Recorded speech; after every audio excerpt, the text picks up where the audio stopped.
Infanticide, and Let America Decide. I am as always your host, Christopher Baldwin, and we are Duncanville High School in these United States, and today is November 13th, 2020, and on this date in history, on November 15th, so it's Sunday, my sister Jennifer and Renee Dugdale was born. I've been quite awful to her throughout her life as her older brother.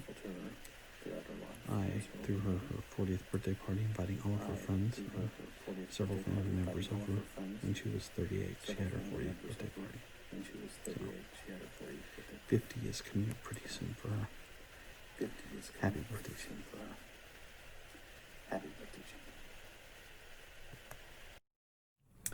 So everyone, it's time to go ahead and talk about British absolutism.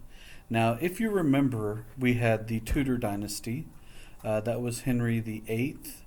That was his daughter Mary, Edward VII, and also Elizabeth. And then when Elizabeth died because she was barren and she had taken no lover as she was a virgin, then it went to the Stuart family, who were distant relatives, starting with James I, Charles II, Charles II, James II. Then I went to his daughter Mary and her husband William, and they didn't have children. So then I went to their sister Anne, who was barren and had no children. So then no more royal family again. So they go from that and they go to the Hanovers in Germany. And so they start bringing in the Georges, George 1, 2, 3, 4, and 5. Okay, so all of the Georges together unite to do this. So yeah, it has nothing to do with Stuart Little and those films. It's a different type of dynasty. When they bring in the Hanovers, sorry, I read the screen. I shouldn't have done that because I should know better than to get myself off track. Okay, starting with the Glorious Revolution, whenever William and Mary took over and had a bloodless coup d'etat, the way that England was ruled was with a king and a prime minister. Okay, they also had something of a cabinet system. So this is similar a little bit to what's going on in the United States. So a lot of people look at George III, who was a king during the American Revolution, as some type of autocrat who ruled by himself.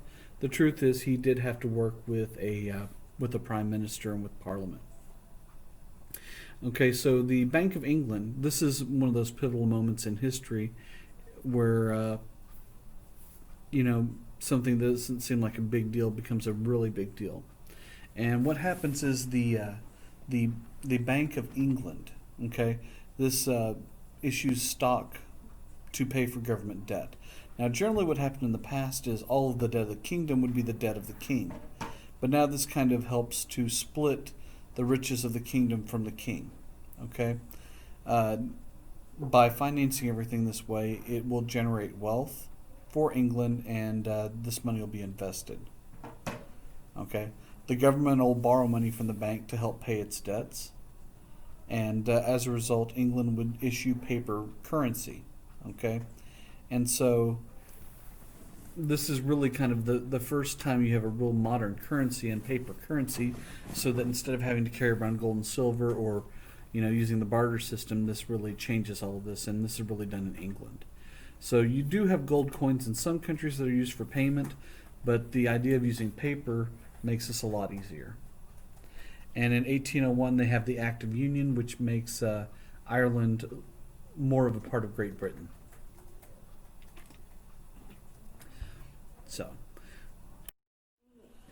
So Robert Walpole was really considered the first Prime Minister of England.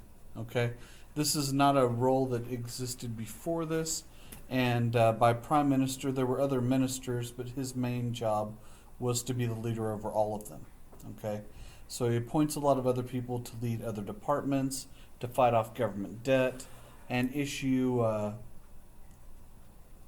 stock. And he used patronage, or he put some of his friends and family members into important positions in Parliament to help steer legislation through the House of Commons. Now, William Pitt the Elder was only the prime minister for a short period of time, but during his time period, England really expands into other territories, and we'll talk about this more when we get to the unit on imperialism. So that's something that you can look up. So since he's William Pitt the Elder, obviously we'll need a William Pitt the Younger to really have for a comparison. And William Pitt the Younger, his big contribution to England was keeping King George III in power after the American Revolution.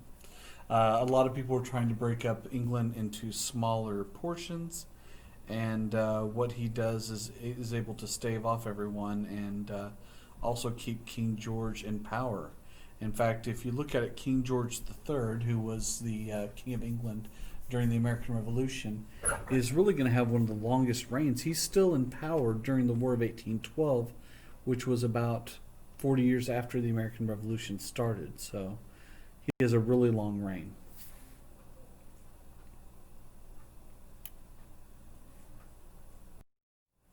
Now, because of industrialization, there's a massive move to the major cities, and as was the case in early colonial time periods, the only people that could vote were the extremely wealthy, and a lot of this is going to change throughout this period of reform.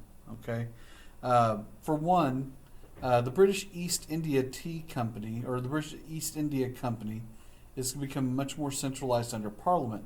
A large number of people in Parliament have invested in the British East India Company. This is one that controls just about everything that's going on in India. So while they're taking advantage of the Indian people, a lot of people in Britain are getting much, much wealthier. Okay? Now, through this reform in Britain, what's going to happen is they're going to open up voting to anyone who has a property worth over 40 shillings. Now, 40 shillings in today's money is only about $400. Okay? But money went a lot further during that time period. Okay? Also, there was a lot of abuse in England. They had what was called rotten or pocket bureaus. And you've got some of these same type of things here in the United States. And what happens is these are people that have representatives in Parliament, and it's all based on one person or one family being the only voters in these boroughs. And so you get a lot of representation with a very small group of people. In fact, right around 75% of all the representatives in Parliament were representing less than, so 293 bureaus represented less than 500 people. Okay? So, everyone else, they've got thousands or tens of thousands of people in it, or maybe even 1 million people in it, but you've got these smaller bureaus that are much different and much more representation for those small groups of people. So John Wilkes. Now, you're probably familiar from U.S. history with John Wilkes Booth, the man who killed Abraham Lincoln. But I believe that John Wilkes Booth was actually named for John Wilkes, who was a radical journalist, a member of Parliament who criticized the King's policies. Eventually, he's going to be kicked out of Parliament, and this is going to cause a lot of people in London to be crying in the streets, Wilkes and liberty. So when we talk about the assassination of Abraham Lincoln, in truth what's going on is John Wilkes Booth's mother was pretty radical to name her son after a radical member of Parliament. So anyway, just something for people to think about. People in the streets were crying Wilkes and liberty because he was not allowed to be part of Parliament. Now, abolition. Okay, abolition is something started by the Quakers, and they believed that all people had this inner light within them, and the inner light was caused by God. And so they really started the fight against the slave trade, and they were much more successful in Great Britain than they were in the Americas, because they actually will get British slavery eliminated in 1807. So it's eliminated really by a passage through Parliament. There was no war needed.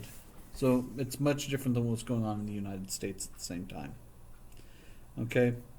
Uh, reason of state. Okay. Now, good examples of this is William Pitt the Elder and Frederick II. These are people that worked beyond the interest of the monarchy and worked for the long-term interest of the nation. So, reason of state has a lot more to do with empire building than just, keeping the status quo or making yourself wealthy. Trying to do it for generations at a time. So, okay, so really starting off with John Wilkes and his criticism of the king openly in public, this really makes it okay for people in the Americas to do the same thing. Okay, so it's after the Wilkes affair. Okay, a lot of British critics of the king and Parliament, and people just talk about what happens over in the Americas, but in truth, there was something of a civil war going on in Britain at the same time, and I don't know that people give it enough thought to think that the American Revolution was a civil war, and you have people on both sides that are related to the other that are having to fight each other. Okay, and so really, by the time the American Revolution happens, you have almost doubled the amount of things being shipped from 1715 to 1785, where you have a lot of trade. Now, while we're looking at people during the Enlightenment, we have to look at Benjamin Franklin. Benjamin Franklin. I don't know if people don't know just how brilliant he was. He was an inventor, had a large number of inventions. He invented the bifocal glasses. He was the guy who came up with the stupid idea for daylight savings. He creates the postal system.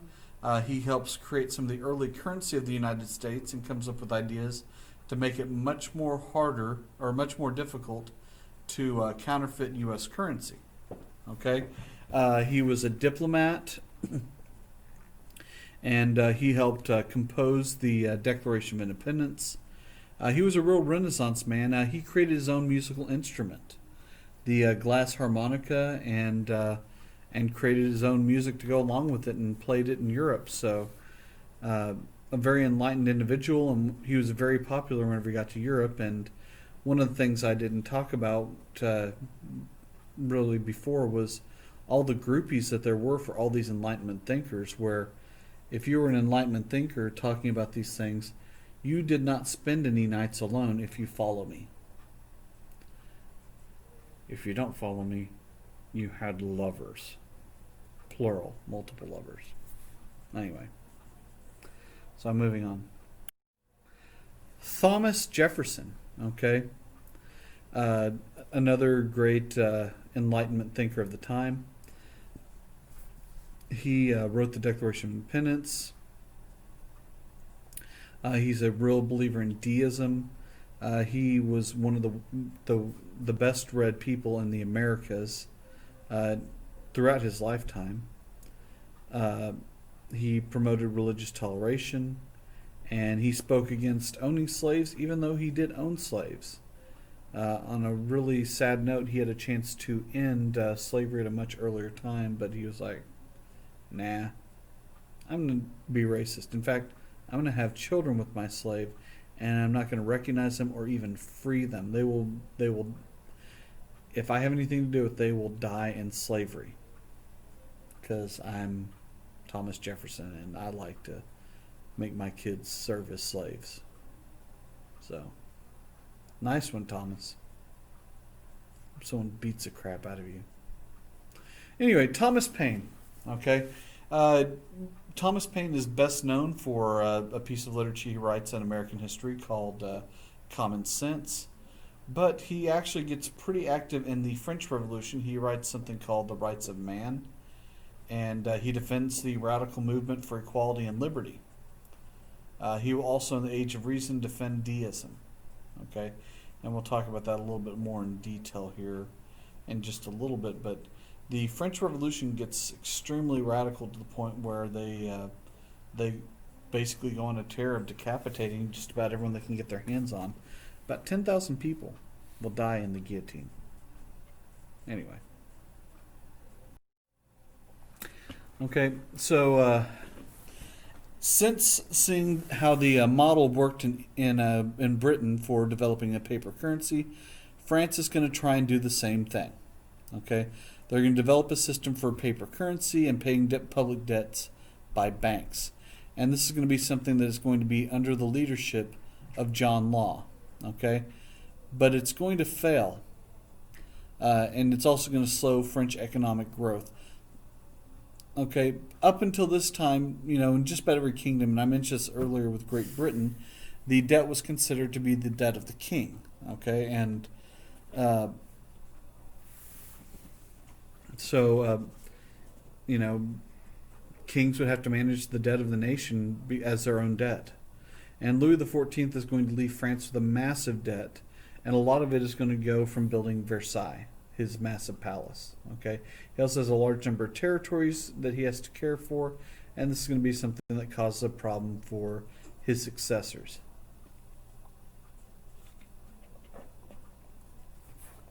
May they rest in pieces. So Louis XIV was succeeded by Louis XV. Very lazy and weak.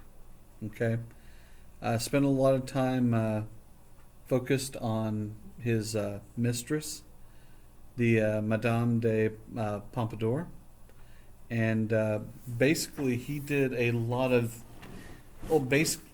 she ran everything for him. He had a wife who was also pretty weak. He could easily be strayed in one way or another.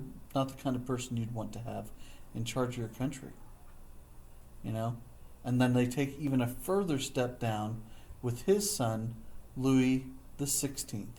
Louis XVI, though, by the time he's going to get decapitated. He and his wife are both decapitated. His wife is Marie Antoinette. They're really out of touch with their family. She's really famous for, she had so many different affairs on her husband. Everyone knew that she was sleeping with just about everyone except Louis XVI. Which is not cool. You don't want to have a large number of, you don't want your wife having any misters, but, or having affairs with men, because it kind of makes you look bad also. But anyway, that's what Marie Antoinette did. She famously says, let them have cake. And it's just because she was kind of oblivious to the conditions of other people. I don't know that she really said it, but I think what that's trying to say there is, they don't have any bread. Well, why don't they just eat something different? They probably got plenty of cake. I mean, cake's better anyway. It's sweeter, so why don't they just go with that? Okay, the Malthusian trap. Okay, so basically what happened is there were a lot of calculations made, and there's this belief that there was a limit to the size that the world could be. And that once you got to a certain limit, you'd either have a famine, you'd have a plague, or something that would cut down the amount of people on Earth. Okay, so there was this maximum number of people, because over the years that once you got to a certain height of population, there'd be some type of reset.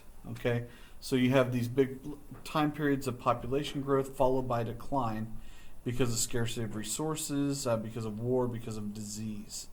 Okay. So you can see right there, the green line is the food required for the people there. You have the food produced, and then right there, that point where those two will collide, that is where the world will start to correct itself. If you're looking over on the left-hand side of the picture, there's a picture of Wonder Woman there. And it's mainly because that part of the graph was just empty and white, and I thought how boring it is. And so I'd much rather see Gal Gadot, wrist shooting a bullet out at someone. So I hope everyone enjoyed that moment.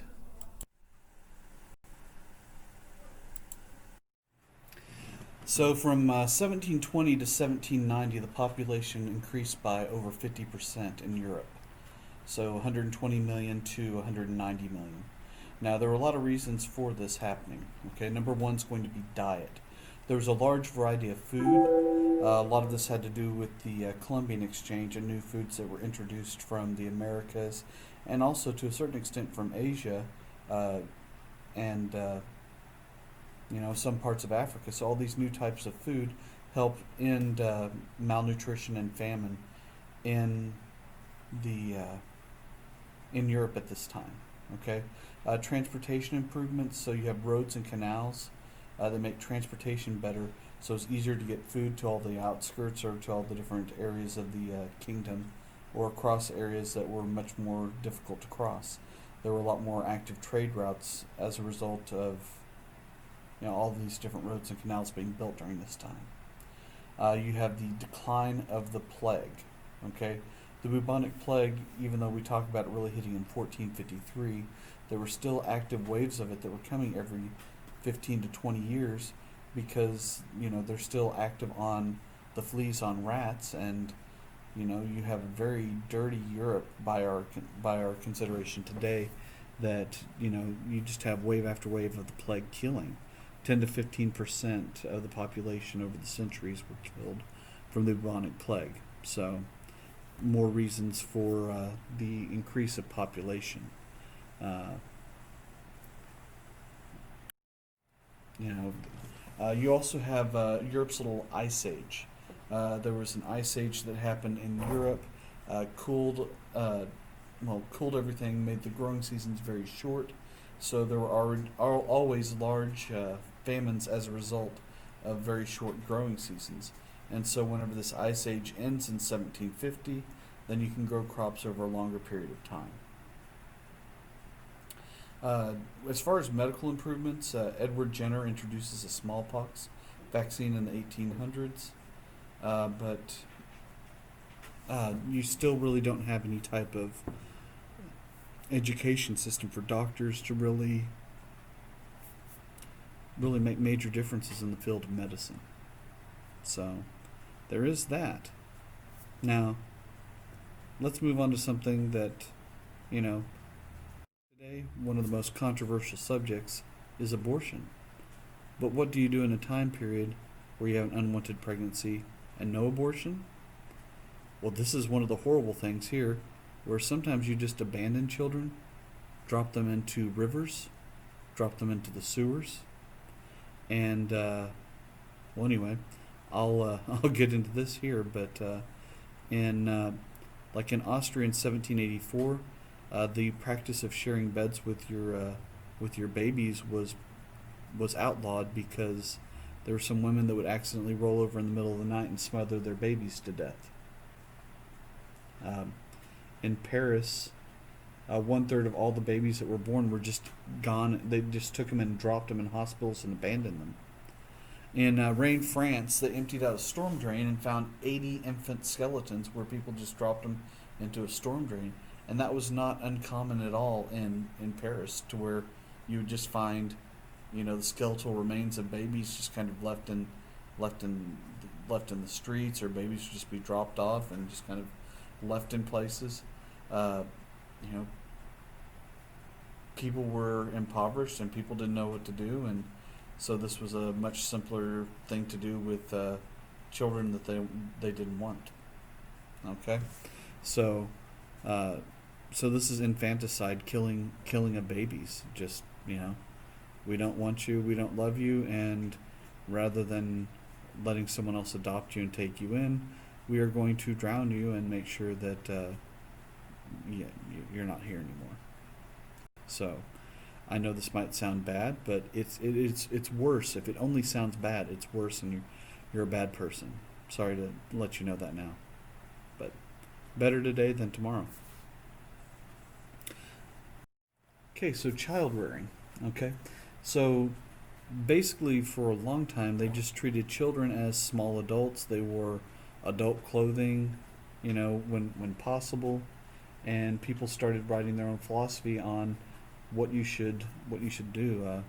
We've talked about Rousseau before, and in this case we'll talk about the fact that he made a statement that children weren't small adults, And also, instead of wet nursing, that's whenever you have someone other than the mother breastfeed the children. That wasn't always the best thing to do.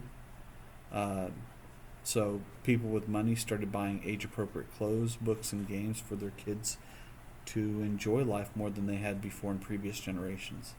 You know, my parents, or my mom growing up on the farm, as soon as you could walk and talk a little bit, you were given a job. Most of the time it was sorting eggs. Okay, and then as you got older, they give you more responsibilities. Okay? I talked about wet nursing that Rousseau was against, but John Newbery wrote a book. Well, actually, sorry, I'm crossing a few things there. Wet nursing was something that was done commonly, where you'd have poor women nurse the babies instead of the mothers. It was considered undignified. John Newbery, on the other hand, wrote books to appeal to children, so some of the first children's books were written by him. That up there is Rousseau. That's the picture of Rousseau up there. I should probably put in a picture of Newbery also. And I tell you what, I'm going to do that whenever I go back in. So we've got Rousseau on the top and John Newbery on the bottom. So last minute editing, everyone. So everyone have a good day. And yeah, so enjoy the new pictures. So this brings us to the end of this lesson today. So I hope everyone has a nice day. It's a pretty day outside today. I hope everyone gets plenty of vegetables and doesn't get COVID. So I'll see all of you on the other side. Peace, love, and no violent death from COVID. It's Mr. Doug Bell.